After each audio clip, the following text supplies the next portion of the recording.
গোলাম, পাখির দিকে তাকাও। কোন দিকে তাকাবেন? যারা আল্লাহরে খুঁজে পায় না তাদেরকে বলবেন পাখির দিকে তাকাও। কোন দিকে তাকাও? আওয়ালাম ইয়ারাউ ইলাত তায়রি ফাওকাহুম সাফাতিন ওয়া ইয়াকবিদ মা ইউমসিকুহুন্না ইল্লার রহমান ইন্নাহু বিকুল্লি শাইইন বাসীর। নাস্তিকগুলো কি আমার পাখিগুলোর দিকে তাকায় না? সুবহানাল্লাহ। এই যে পাখিগুলো থাকে ফাওকাহুম সাফাতিন, পাখিগুলো কেমনি ডানা মেলে উড়ে বেড়ায়, এভাবে উড়ে না? দেখছেন? আবার নামার সময় ডানা গোটায়, ডানা ঝাপটায়, কেমন করে পাখিগুলো উড়ে। শূন্যের মধ্যে পাখিগুলো কেমন করে উড়ন্ত থাকে। এই পাখিগুলোরে শূন্যে ধরে রাখলো কে? আল্লাহ ধরে রেখেছে। কেউ ওদেরকে শিখায় নাই, শিখিয়েছে আল্লাহ। হাঁসের বাচ্চাগুলো জন্মের পরে পানিতে নেমে যায়, সাঁতার কাটতে শুরু করে দেয়, পা নাড়ায়, পাখা নাড়ায়। কে হাঁসের বাচ্চারে শিখালো যে এমনি সাঁতার কাটবি? কে শিখাইছে? গাভীর পেট থেকে বাছুর বের হয়, দাঁড়ানোর পরেই মায়ের ওই গাভীর ওলানের মধ্যে ঢু মারে কি মারে না? কে ওরে বললো এদিকে গুতা মারলেই তোর রিজিক বেরোবে? সুবহানাল্লাহ কইবেন না? আল্লাহ বললেন পাখির দিকে তাকাও। আওয়ালাম ইয়ারাউ ইলাত তায়র, কারণ পাখির মধ্যে নিদর্শন আছে না নাই? পাখি নিয়ে গবেষণা করলে পাখির রব আল্লাহরে খুঁজে পাওয়া যাবে, ঠিক কি না? এজন্য কোরআনের অনেক জায়গায় আল্লাহ পাখির কথা বললেন, ওয়া আরসালা আলাইহিম তায়রান আবাবিল। আবার কাবা ভাঙতে এলে পাঠাও আবাবিল। দাও খোদা দাও আমায় আবার উমার দারাজ দিল। সুবহানাল্লাহ বলেন। আবাবিল পাখি দিয়ে আল্লাহ আব্রাহারে শেষ করলেন, ঠিক কিনা? এরপর সাইয়েদনা সুলাইমান আলাইহিস সালামের একটা পাখি ছিল, নাম কি? হুদহুদ। ওয়া তাফাক্কাদাত তায়রা ফাকালা মালি লা আরাল হুদহুদ। পাখি কই? ওইটার জুমিং পাওয়ার এত বেশি ছিল পাখিটার চোখে। সাইয়েদনা সুলাইমানের সিংহাসনও চড়তো, পাখিটাও চড়তো। আর কত হাজার ফিট নিচে সুমিষ্ট পানি আছে, এত উপর থেকে ওটা দেখে দেখে বলে দিতে পারতো কোন সুবহানাল্লাহ। আবার জান্নাতে যখন যাবেন আপনাদেরকে ভুনা পাখির গোশত খাওয়াবে কে? খাইবেন? খাইবেন না? ওয়ালাহামি তায়রিম মিম্মা ইয়াশতাহুন। এমন চমৎকার পাখির ভুনা গোশত আল্লাহ খাওয়াবে, তোমাদের আত্মা ঠান্ডা হয়ে যাবে। সুবহানাল্লাহ। পাখির ভুনা গোশত দুনিয়াতে খাইছেন? দুনিয়ার ভুনা গোশতের মতো নাকি জান্নাতের ভুনা? ওই যে ভুনা গোশতের কথা শুনে জিহ্বায় পানি আসছে অনেকের। কত পাখির কথা আল্লাহ কোরআনে বললেন। আল্লাহ বললেন আওয়ালাম ইয়ারাউ ইলা তায়র, don't they see to the birds. পাখির দিকে কি তারা তাকায় না? কি করে পাখিগুলো উড়ে? পাখির মধ্যে তো আমি নিদর্শন রেখেছি। এই পৃথিবীর সবচেয়ে ছোট্ট পাখিটার নাম হচ্ছে হামিং বার্ড। নাম শুনছেন? নর্থ আমেরিকাতে পাওয়া যায়। এটা যখন প্রাপ্তবয়স্ক হয় তখনই এটার সাইজ হয় মাত্র 3 ইঞ্চি। কয় ইঞ্চি? 3 ইঞ্চি। পৃথিবীর সবচেয়ে ছোট পাখি। পৃথিবীর সবচেয়ে ছোট পাখি। পৃথিবীর সব পাখিগুলো সামনের দিকে উড়ে, এই পাখি সামনে উড়ে, এট দ্য সেম টাইম পেছনে উড়ে। কোন পাখি এমনি উঠতেছে আবার পিছনে উঠতে দেখছেন? এই হামিং বার্ড সামনে উড়ে, পেছনে উড়ে। এই পাখিটা প্রতি সেকেন্ডে ডানা ঝাপটায় 80 বার। কয়বার? আপনি কয়বার হাত নাড়াইতে পারবেন এক সেকেন্ডে? হ্যাঁ, জোরে মারলে তো 5টা, কিন্তু এই পাখি মারে 80টা। সুবহানাল্লাহ পড়েন। এরকম হাজার হাজার পাখি বানিয়েছে কে? আলপিন সুইফট, সাউথ ইউরোপে একটা পাখি আছে। এই পাখিটা শূন্যে উড়ন্ত অবস্থায় থাকে টানা 8 মাস। কয় মাস? 8 মাস। 8 মাসে মেঘের আপ থেকে পানি খায়, পোকামাকড় ধরে খায়, উড়ন্ত অবস্থায় মলত্যাগ করে 8 মাসে একবার নেমে আবার উড়াল দিলে আবার 8 মাস। সুবহানাল্লাহ কইবেন না? আছে হোমা বার্ড। জিওগ্রাফিক্যাল চ্যানেল দেখে না? এগুলো দেখলে কপাল ঘষে ঘষে সেজদা দিতে মন চাইবে কারে? এই হোমা বার্ড উড়ন্ত অবস্থায় ডিম পাড়ে। ওই ডিম জামিনে পড়ার আগেই শূন্যে থাকতেই ফুটে বাচ্চা বের হয়ে ওই বাচ্চাও উড়াল দিতে শুরু করে দেয়। কোন সুবহানাল্লাহ। এজন্য আল্লাহ বললেন আওয়ালাম ইয়ারাউ ইলা তায়রি ফাওকাহুম সাফাতিন ওয়া ইয়াকবিদ মা ইউমসিকুহুন্না ইল্লার রহমান ইন্নাহু বিকুল্লি শাইইন বাসীর। ওরা কি পাখির দিকে তাকায় না? কত ধরনের পাখি আমি তৈরি করে রেখেছি। Birds and aeroplane maintain the same flying mechanism when they fly. পাখি যেমনে উড়ে বিমানও তেমনি উড়ে। পাখির উপর গবেষণা করে 2 জন ইহুদি লোক বিমান বানিয়েছে। উইলবার রাইট, অরভিল রাইট, 1903 সালে, আমেরিকান নাগরিক। পাখি নিয়ে গবেষণা করে। আমগো সময় নাই, আমরা তো ও শেফালি জর্দা মেশালি, তোকে দেখে গাই রিমিক্স কাওয়ালি, আছে না নাই? আমরা দুম্মা চলে দুম, আমরা ক্রিকেট খেলা দেখি, ছোট্ট একটা বল, এই বলের পিছনে সবাই ছুটি, আর ইহুদিরা গোটা পৃথিবীটারে বল বানিয়ে ওইটা নিয়ে খেলে, ঠিক কি না? পাখি আর বিমান একরকম চলে, এটা আবিষ্কার করলে দুই ভাই, পাখি নিয়ে গবেষণা করলো দুই ভাই। যেই কোরআনে আল্লাহ পাখির কথা বললেন আমরা করতে পারি নাই, করছে ওই দুই ভাই। আমরা মদ আর নারী নিয়ে ব্যস্ত, ঠিক কি না? ওই দুই ভাই গবেষণা শুরু করলো, পাহাড়ে শুয়ে শুয়ে পাখির ছবি আঁকে, পাখিটা কেমনে টেক অফ করে, কেমনে ফ্লাই করে, কেমনে ল্যান্ড করে, গবেষণা শুরু হয়ে গেল। করতে করতে বানিয়ে ফেললো প্লেন। সেম পাখি যেমনে উড়ে বিমানও তেমনে উড়ে, বানিয়ে ফেললো। কিন্তু এখনকার বিমানের মতো না, ঢাকনা নাই, কিচ্ছু নাই, ইঞ্জিন একটা নিয়ে উড়ে আবার ধপাস করে পড়ে, ওরে আবার ধপাস করে পড়ে, আবার ওরে আবার ধপাস করে পড়ে। হঠাৎ এমন একটা বিমান বানালো, এটা আর পড়ে না, খালি উড়ে। সুবহানাল্লাহ। এতদিন মানুষের স্বপ্ন ছিল, হায় রে পাখি উড়ে, আমরাও যদি উঠতে পারতাম। এবার মানুষের স্বপ্ন পূরণ হলো, মানুষও এখন উড়ে। আজকে আমি নিজে উঠছি, ঠিক কি না?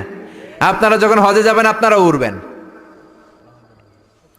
তারা আমেরিকা থেকে চলে গেল ফ্রান্সে, আমেরিকায় বিমানের খাওয়া নাই, তখন আমেরিকা অনেক গরিব ছিল। ফ্রান্সের এক প্রিন্স অনেক টাকা ডোনেট করলো, তারা প্রথম কমার্শিয়াল প্লেন ফ্রান্সের এক সিটি থেকে আরেক সিটিতে নামালো। শুরু হলো মানুষের উড়ার স্বপ্ন। এরপরে মানুষ বিমান বানায়, ফাইটার জেট বানায়, ড্রোন হামলা করে, মিসাইল হামলা করে, পাইলট ছাড়া রোবট দিয়ে বিমান চালায়, বোম সুপারসনিক বানায়। আগে ছিল কনকর্ড, সবচেয়ে দ্য ফাস্টেস্ট প্যাসেঞ্জার প্লেন, সবচেয়ে দ্রুতগামী যাত্রীবাহী বিমান। আর বর্তমানে পৃথিবীর সবচেয়ে দ্রুতগামী যাত্রীবাহী বিমানের নাম হচ্ছে বোম সুপারসনিক। ডবল ডেকের বিমান শুরু হলো, রাশিয়াতে আছে A380 বোয়িং, পৃথিবীর সবচেয়ে বড় সাইজের বিমান। 525 জন লোক নিয়ে এটা শূন্যে উড়াল দেয়। সুবহানাল্লাহ, আসতে বললেন। 525 জন মানুষের 2-3টা করে লাগেজ আছে না নাই? বিমানের ওজন আছে না নাই? এই 600 জনের খাবার আছে না নাই? এগুলো নিয়ে শূন্যে উড়াল দেয়। পাখির মধ্যে নিদর্শন রেখেছে কে? আগে ছিল প্রত্যেক দেশের সেনাবাহিনী, আর ছিল নৌবাহিনী। বিমান আবিষ্কারের পরে শুরু হলো এয়ারফোর্স, বিমান বাহিনী, ঠিক কিনা? এখন যুদ্ধ আর জমিনে করে না, পানিতে করে না, উপর থেকে এক বোমা মারে। আমেরিকা জাপানের Hiroshima নাগাসাকিতে little boy fat man মাইরা দিল, পুরা জাপান শেষ। জাপান পুইরা ছারখার হয়ে গিয়েছে। শুধু জাপানের ওই এলাকাই শেষ হয় নাই, ওই এলাকা থেকে যত লোক এরপরে জন্মগ্রহণ করেছে সব বিকলাঙ্গ, কারো হাত নাই, কারো পা নাই। এই অ্যাটমিক রেডিয়েশনের পাওয়ার, চিল্লায় বলেন ঠিক কিনা? সে আল্লাহ বললেন, গোলাম ও শিক্ষাবিদ নাস্তিকেরা, তোমরা কি পাখির দিকে তাকাও না?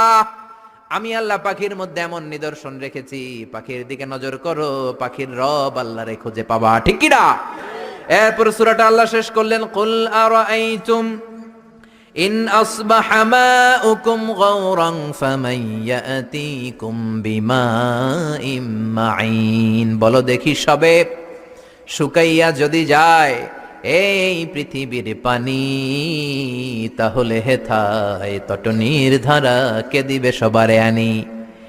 একদিন যদি টিউবওয়েল চাপার পরে পানি না পাও, মোটর ছাড়ার পরে দেখো পানি বেরোয় না, টিউবওয়েল চাপতেছো পানি নামে না, তুমি করে পানি দিব কে? ডোনাল্ড ট্রাম্প নাকি? নাকি আপনাকে এমপি দিতে পারবে? পানির মালিক কে? এজন্য পানি কার কাছে চাবেন? নাকি মেঘের কাছে চাবেন? নাকি ইসরাফিলের কাছে চাবেন? নাকি মিকাইলের কাছে? নাকি ইন্দ্রের কাছে?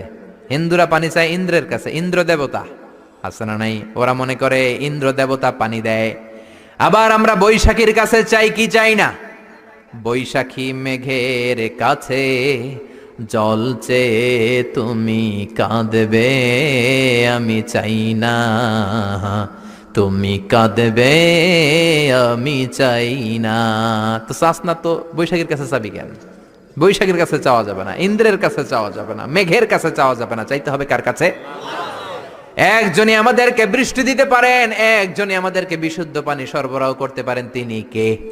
আল্লাহ মেঘ দে, পানি দে, ছায়া দে রে তুই, আল্লাহ মেঘ দে। পড়েন, আল্লাহ মেঘ দে, পানি দে, ছায়া দে রে তুই, আল্লাহ মেঘ দে। কে দিতে পারে? কে দিতে পারে? সে আল্লাহ বললেন, গোলাম আমি মিষ্টি পানি দেই, আবার আমি লবণাক্ত পানি দেই, মারাজাল বাহরাইন ইয়ালতাকিয়ান বাইনাহুমা বারযাখুন লা ইয়াবগিয়ান ফাবিআইয়ি আলাই রাব্বিকুমা তুকাযযিবান। এইদিকে লোনা পানি, এইদিকে মিঠা পানি একটার একটার সাথে মিশে মাঝখানে ব্যারিকেড দিল কে? এই পানিটার টেম্পারেচার কম, এটার টেম্পারেচার বেশি, এটার সল্টের ডেনসিটি কম, এটার ডেনসিটি বেশি, এটার কালার একরকম, এটার কালার আরেক রকম, মিশে না। বিমান থেকে আপনি দেখবেন, অথবা দৌলতিয়া ফেরিঘাটে যান, বাংলাদেশেও দেখা যায় পদ্মার এই পানি একরকম, এই পাশে আরেক রকম, এটার সাথে আরেকটা মিশে। আমি মিশরে দেখেছি নীল নদের পানি মেডিটেরানিয়ান সি, ভূমধ্য সাগরের সাথে মিলে একই সাথে সাগর বয়ে যায়, কিন্তু মাঝখানে ব্যারিকেড দিয়েছে কে? আরো জোরে কে? আবার আল্লাহ বলেন ওয়াজআলনা মিনাল মাই কুল্লা শাইইন হাই আফালা ইউমিনুন। দুনিয়ার সব প্রাণীগুলোরে আমি পানি থেকে বানিয়েছি, সব প্রাণী হয়েছে পানি থেকে। সুবহানাল্লাহ পড়েন। বিজ্ঞানীরাও তাই বলে, ওরা বলে পানি থেকে পৃথিবীর প্রথম প্রাণ অ্যামিবা।